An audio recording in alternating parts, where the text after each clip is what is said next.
ശിശുക്കളായുള്ള സഖിമാരും താനും പശുക്കളെ മേച്ചു നടക്കുമ്പോൾ വിശക്കുമ്പോൾ വെണ്ണ കവർന്നുണ്ണും കൃഷ്ണൻ അടുത്തു വാ ഉണ്ണി കണി കാണാൻ.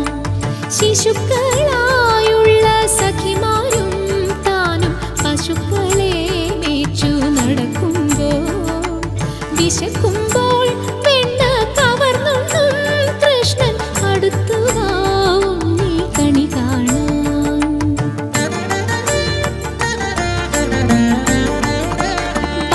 ബാലസ്ത്രീകളുടെ തുകിലും വാരിക്കൊണ്ടരയാലിൻ കൊമ്പത്തിരുന്നോരോ ശീലക്കേടുകൾ പറഞ്ഞും ഭാവിച്ചും നീലക്കാർ വർണ്ണ കണി കാണാൻ.